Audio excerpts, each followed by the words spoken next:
आज अक्टूबर 7 है और अक्टूबर 7 पिछले साल जो है इस समय तक जो है एक बड़े आतंकी हमले की शुरुआत हो चुकी थी इज़राइल पर। इज़राइल पर जो है एक बड़े आतंकी हमले की शुरुआत हो गई थी और पूरे 1 या 2 दिन तक जो है मामला चलते रहा। अचानक जो है गज़ा की ओर से जो है हमला हुआ था। हमास के जो आतंकी हैं उन्होंने हमला किया था अ, इज़राइल पर और उसके नतीजे में जो है जो जो आम तौर से स्वीकार्य जो नंबर है वो 1200 है। 1200 से ऊपर जो है वो इज़राइली नागरिक और औरतें, बच्चे जो हैं वो, बूढ़े जो हैं वो मारे गए थे। इसके अलावा जो है कई लोगों को बंधक बना कर रख लिया गया था। उसमें से 100 लोग जो हैं वो आज भी बंधक हैं। वो ज़िंदा हैं कि मर गए हैं, इस बारे में जानकारी नहीं है। लेकिन कहने का मेरा मतलब ये है कि इसके बाद जो है इज़राइल के प्रधानमंत्री और इज़राइल की सुरक्षा एजेंसियाँ और इज़राइल का जो टेक्नोलॉजी है उस पर सवाल उठने लगे और लोगों ने पूछना शुरू किया कि भई इज़राइल जो है एक सिक्योरिटी स्टेट माना जाता है और ऐसा माना जाता है कि इज़राइल जो है वो हर चीज़ की खबर हर समय रखता है और कैसे इतनी बड़ी चूक हुई, इतने बड़े हमले की प्लानिंग कब हुई, क्या हुई, इसके बारे में जानकारी कैसे नहीं लगी सरकार को। तो ये भी जो है बातें हुई। उसके अलावा जो है इज़राइल के बारे में जो है, सेना के बारे में जो है कुछ टीका-टिप्पणी होने लगी कि वहाँ पर जो लोग हैं वो फुल टाइम, ज़्यादातर जो सैनिक हैं वो फुल टाइम सैनिक नहीं होते हैं, वो कंपल्सरी सर्विस दे करके हट जाते हैं। तो इसलिए जो है उनके पास अनुभव की कमी हो सकती है और मशीनों के चलते जो है काम चल रहा है तो चल रहा है। इस तरह की जो है बातें निकल के आईं और कंस्क्रिप्शन यानी कि जो जो कॉन्ट्रैक्ट पर जो लोगों को जो है सैनिक बनाया जाता है, वैसा वाला जो मॉडल जो है वो काफ़ी जो है वो चल रहा था इज़राइल पर। तो उसको भी जो है भारत के अग्निवीर प्रोग्राम से जो है कंपेयर करके जो है आलोचना की गई कि भई सैनिक जो है उसको सैनिक आजीवन रहना चाहिए क्योंकि तब जो है वो अनुभव प्राप्त करता है और उस अनुभव के आधार पे वो सही फैसले कर पाएगा। और ये कि अगर आप कॉन्ट्रैक्ट के आधार पर 4-5 साल का काम कराएँगे और फिर जो है वो अपने नागरिक जीवन में चला जाएगा वापिस, तो फिर जो है वो ना इधर का रहेगा ना उधर का रहेगा। तो ये सब बातें जो हैं काफ़ी हुई। लेकिन ये हुआ कि इज़राइल ने उस एक आतंकी हमले के बाद जो है उसने ये तय किया कि जो है वो अपनी सीमाओं को सुरक्षित करेगा क्योंकि इज़राइल में काफ़ी समय से समस्या रही है काफ़ी दशकों से कि हमास की ओर से गज़ा की ओर से मतलब हमास जो गज़ा पर नियंत्रण था उसका, तो गज़ा की ओर से, लेबनान की ओर से और इसके अलावा जो है कभी-कभार सीरिया, इराक की ओर से भी जो है रॉकेट्स फायर होते थे और इज़राइल के जो अलग-अलग शहर हैं, वहाँ पर लोगों को जो है वो भागना पड़ता था अपने सबसे नज़दीकी बम शेल्टर में। वहाँ पर हर थोड़ी दूरी पर जो है बॉम्ब शेल्टर्स बने हुए हैं और जब भी सायरन बजता है, जब भी एसएमएस आता है, जब भी उस तरह का अलर्ट अघोषित होता है, तो तुरंत जो है लोगों से अपेक्षा होती है कि वो जिस भी हाल में हो वहाँ से भाग करके जो है वो नज़दीकी बम शेल्टर में चले जाएँ। तो ये सब जो है मामले चल चल रहे हैं और जो है तो ये इज़राइल ने तय किया कि ये अब जो है ये चलने वाली बात नहीं है और इसलिए जो है अपनी सीमाओं को सुरक्षित करने के लिए जो है उसको एक बफर ज़ोन क्रिएट करना पड़ेगा। यानी अपनी सीमा से अपने जो दुश्मन हैं, उनको अपनी सीमाओं से काफ़ी दूर धकेलना पड़ेगा, जिससे कि जो है उनकी जो मारक क्षमता इज़राइल के भीतर है, वो जो है ना हो पाए या बहुत कम हो पाए। है ना? तो इसलिए जो है उसने सैनिक कार्रवाई चालू की और उसके बाद जो है वो सैनिक कार्रवाई आज तक चल रही है। अभी जो है गज़ा को छोड़ कर के लेबनान पर ज़्यादा ध्यान है। गज़ा की ओर से लगभग जो है क्योंकि गज़ा की दूसरी तरफ जो है वो समुद्र पड़ता है, तो इसलिए जो है जब गज़ा पर जितनी बमबारी की है, तो अब वहाँ से जो है कोई खतरा ज़्यादा इज़राइल को महसूस नहीं होता है और इसलिए उसने अपना ध्यान जो है उत्तरी सीमा की ओर लेबनान की तरफ जो है उस वो ध्यान किया है और वहाँ पर भी जो है वो कार्रवाई कर रहा है और उम्मीद कर रहा है कि जो हिज़्बुल्लाह के लड़ाके हैं उनको काफ़ी पीछे धकेल दिया जाए जिससे कि जो छोटे-मोटे रॉकेट हैं वो फायर करके जो है वो इज़राइल के नागरिकों को परेशान ना कर सकें या उनको खतरा ना पहुँचा सकें और जनजीवन जो है सामान्य रहे इज़राइल के भीतर। अ, अब इज़राइल का जो मामला है और ये आतंकी हमला है, इसको लेकर के आपके कई विचार हो सकते हैं। आप समर्थन में हो सकते हैं, विपक्ष में हो सकते हैं। आप उसके बारे में अलग-अलग पहलू जानते होंगे, अलग-अलग पहलू के बारे में विचार करते होंगे, अलग-अलग पहलू के बारे में आपके अलग-अलग विचार होंगे, वो अलग बात है। लेकिन समझने वाली बात ये है कि एक आतंकी हमला होता है और उसके बाद जो है इज़राइल जो है वो टूट पड़ता है अपने दुश्मनों पर, और उसके पास वो क्षमता भी थी कि जब उसको लगा कि हाँ, अब जो है हमको अपने दुश्मनों से निपटना है, तो उसने निपटना शुरू किया। उसके पास तो क्षमता भी थी और तैयारी भी थी, और जब मौका आया तो उसने जो है उसको लागू करना शुरू किया।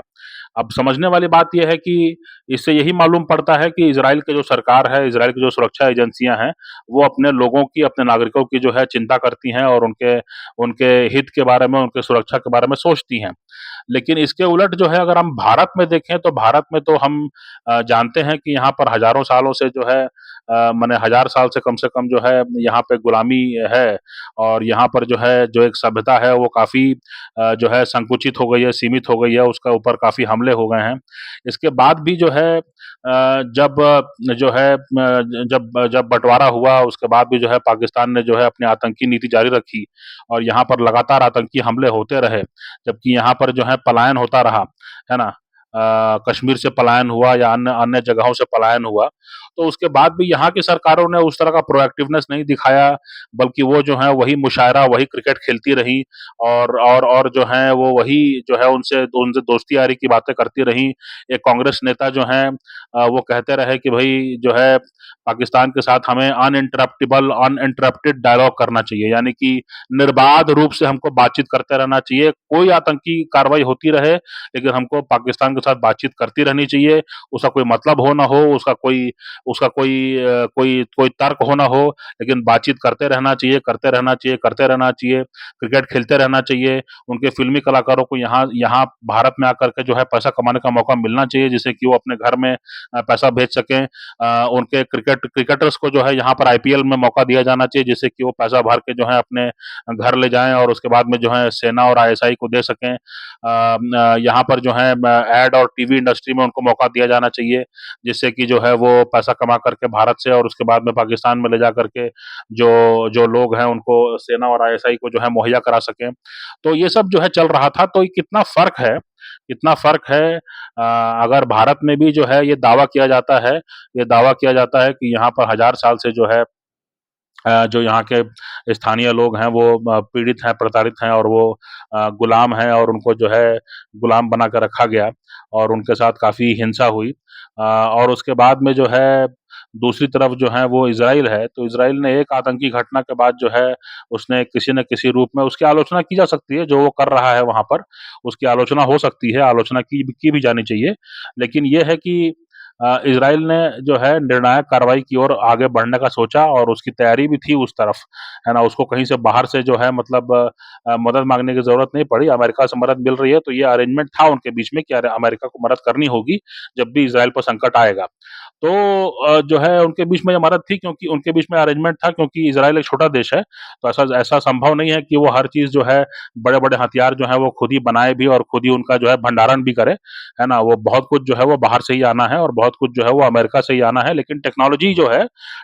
के मामले में जो है इज़राइल काफ़ी कुछ कंट्रोल करता है, ये तो जो है सभी जानते भी हैं। तो दूसरी तरफ जो है भारत का रवैया है, यहाँ पर दशकों तक जो है आतंकी हमले होते रहे, लेकिन यहाँ पर जो है पाकिस्तान परस्ती जो है उतनी ही तेज़ी से बढ़ती रही, और आज भी ऐसे बेशर्म लोग हैं, आज भी ऐसे बेहुदा लोग हैं, जो कि पाकिस्तान के साथ बातचीत करने का, पाकिस्तान के साथ सार्क में एक साथ बैठने का, सार्क जो सम्मेलन है, उसमें साथ में बैठने का, और पाकिस्तान के साथ जो है निर्बाध रूप से जो है डायलॉग करने का जो है बात करते हैं। इस तरह की बातें करने वाले लोग भी हैं, यहीं का अनाज खा रहे हैं, यहीं की हवा में साँस ले रहे हैं, यहीं का पानी पी रहे हैं, और उसके बाद में जो है यहीं के बारे में ऐसी बातें कर रहे हैं।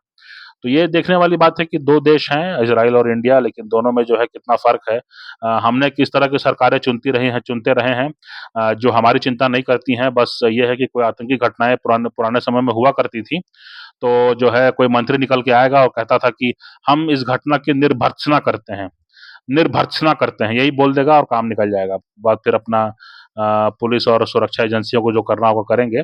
और लचर टाइप की व्यवस्था, और कोई चिंता नहीं, और लोगों की कोई जान की कीमत नहीं, है ना? ऐसे-ऐसे लोग जो हैं वो नेता बने, वो पूरा जीवन गुज़ार दिए नेता बन कर के, उनके बच्चे जो हैं वो आज अच्छी जगहों पर हैं, और यहाँ पर जो है आम लोग जो है वोट दे कर के और उसके बाद में पछताते रहे, और मार खाते रहे, और उसके बाद में जो है वो लूटते-पिटते रहे, और नौकरियों पे जाते हुए जो है बम का निशाना बनते रहे, है ना? ये जो है माने स्थितियाँ इतनी विकट थी, इतनी गंदी स्थितियाँ थी,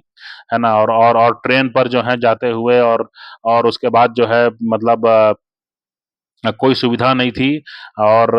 माने इस तरह की सरकारें जो है चुनते रहे बहुत समय तक और सरकारें बेशर्म रूप से कहती भी थी कि भाई ₹1 निकलता है तो 85 पैसा गायब हो जाता है, 15 पैसा ही पहुँचता है गाँव तक। ये कहने वाले लोग भी थे, है ना? तो ये इस तरह की मतलब देखिए दोनों का फ़र्क देखिए आप। दोनों का फ़र्क देखिए, मैं वही फ़र्क बताने की कोशिश कर रहा हूँ। आज एनिवर्सरी इज़राइल तो मना रहा है। इज़राइल तो जो है एक एक तरह से जो है न जो है अपने अपने आप को देख रहा है कि हम कहाँ गलती हमसे हुई, इतना बड़ा आतंकी घटना कैसे हो गई, है ना? इसके बारे में जो है चिंतित है और काफ़ी प्रयासों में लगा हुआ है कि खतरे को जो है हम निपटा सकें और खतरे को जो है हम अपनी सीमाओं से बहुत दूर धकेल सकें। इसके लिए तो प्रयासरत है और इसमें आपको बताना चाहता हूँ मैं कि इज़राइली जो सुरक्षा जो इज़राइली सेना है, उसके मुखिया जो हैं, उन्होंने भी आज ऐलान किया है कि 10 दिन का प्रायश्चित जो है वो दिवस मनाएँगे, है ना? 10 डेज़ ऑफ रिपेंटेंस, है ना? 10 दिन का जो है प्रायश्चित दिवस मनाएँगे वो और इसमें वो इस बात की समीक्षा करेंगे कि उनसे कहाँ गलती हुई, कहाँ चूक हुई और इज़राइली नागरिकों को वो क्यों नहीं बचा सके और जिस पैमाने पर, जिस स्तर पर जो है हिंसा हुई और जिस पैमाने पर जो है आतंकी घटना हुई है ना? तो उसके पीछे क्या कारण था, कहाँ चूक हुई है, क्या गलती हुई है और आगे ऐसी गलती ना हो, आगे ऐसा जो है चूक ना हो, इसके लिए जो है क्या प्रयास किए जाने चाहिए, इसको जो है वो समीक्षा करेंगे आने वाले 10 दिनों में। तो ये भी उन्होंने उन्होंने जो है माना है। लेकिन हमारे यहाँ कोई भी ऐसा राजनीतिक व्यक्ति जो है, कोई भी इस तरह का जो है व्यक्ति कोई निकल के आए जो कहे कि हाँ, जो गलतियाँ हुई हैं पिछले समय में उसको हम प प उसको हम मानते हैं और उसके बाद में आगे ये गलतियाँ दोबारा ना होंगी, इसके लिए जो है हमको ये क्या करना होगा उसके बारे में हम सोचेंगे। इस तरह की बात करने वाला शायद ही कोई नेता या कोई इस तरह का व्यक्ति आपको मिलेगा, कोई प्रोफ़ेशनल सिक्योरिटी एजेंसीज़ में। सिक्योरिटी एजेंसीज़ का तो खैर कोई गलती नहीं थी, क्योंकि सिक्योरिटी एजेंसीज़ अपने तौर पे काम कर रही थी, पॉलिटिकल विल की ही कमी थी, पॉलिटिकल विल ही जो है वो रास्ते का रोड़ा बनी हुई थी और जब आज वही सिक्योरिटी एजेंसीज जो है परफॉर्म कर पा रही हैं तो पहले क्यों नहीं कर पाएंगी? पहले भी वो काम कर पाती है लेकिन पॉलिटिकल विल था, वो पाकिस्तान परस्ती का विल था कि पाकिस्तान के साथ हमको जो है वहाँ के मुफ्त के यहाँ के जो पत्रकार थे कई सारे वो गए वहाँ पर और उन्होंने फोकट की समोसा कचौड़ी उड़ाई और जो है हिंदुओं के बारे में, हिंदुओं के जो वहाँ पर हालात हैं उनके बारे में कोई कवरेज नहीं किया और उसके बारे में कोई मुद्दा नहीं उठाया, है ना? और वहाँ के हिंदुओं के बारे में और वहाँ के जो अन्य जो माइनॉरिटीज़ हैं, उनके बारे में जो है पहली बार रिपोर्टिंग तब हुई है मतलब गंभीरता से जब जो है भारत में जो है भारत सरकार ने सीएए कानून लाया। तब जाकर के जो है ये कहा गया कि नहीं-नहीं वहाँ पर हिंदू तो प्रताड़ित हैं ही, लेकिन उसके साथ-साथ अन्य भी कई समुदाय के लोग हैं और सबको जो है मौका दिया जाना चाहिए। है ना? तो जब हिंदुओं को जो है वहाँ से यहाँ लाने की बारी आई तब समझ में आया कि कई सारे पत्रकारों को भी लगा कि भई हमने पूरा जीवन जो है कचौड़ियाँ खाई हैं, वहाँ जाके बिरयानी खाई है वहाँ पे फोकट में और वहाँ के मज़े ज़िंदगी के मज़े लिए हैं और वहाँ पर बैठ कर के जो है हमने जो है शेरो-शायरी करते रहे और क्रिकेट में अपना क्रिकेट की बातें करते जीवन गुज़ार दिया। है ना? तो आज जो है उनको लगता है कि हमारे ऊपर भी सवाल उठ सकता है, इसलिए जो है वो कहते हैं कि नहीं-नहीं इन पर भी अत्याचार होता है, उन पर भी अत्याचार होता है, उन पर भी अत्याचार होता है। वो 10 और लोगों का नाम बता रहे हैं। है ना? तो कहने का मतलब यही है कि आज के दिन पे जो है इज़राइल अगर अपने आप के बारे में सोच रहा है कि कैसे इतनी बड़ी घटना हो गई और कहाँ उसे चूक हुई, तो भारत को भी सोचना चाहिए कि इज़राइल से वो क्या सीख सकता है ना? इज़राइल अपने अपने नागरिकों के लिए क्या कर रहा है, वहाँ की सरकारें क्यों इतना समर्पित हैं अपने नागरिकों के लिए, जो थोड़े से नागरिक हैं और ये भी जानना चाहिए कि वर्तमान सरकार के खिलाफ भी काफ़ी आक्रोश है। ये मामला सिर्फ यही नहीं है कि अभी जो हमले हो गए और उसको रोक नहीं पाए, मामला ये भी है कि जो कुछ संवैधानिक प्रावधान में कुछ बदलाव करना था, उसको लेकर के भी जो है सरकार के प्रति काफ़ी नाराज़गी है वहाँ पर इज़राइल में। तो पहले से जो है काफ़ी धरने प्रदर्शन जारी थे।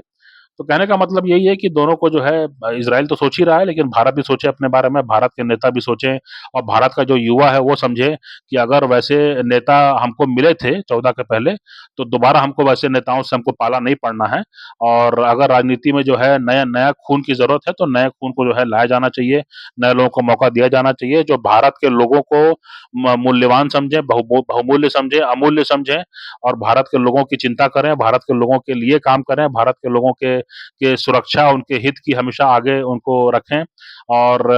यही पॉलिटिक्स होनी चाहिए। पाकिस्तान परस्ती को, अमेरिका परस्ती को, चीन परस्ती को जो है हमको निकाल बाहर करना होगा, उसको हमको बिल्कुल जो है अप्रासंगिक कर देना होगा।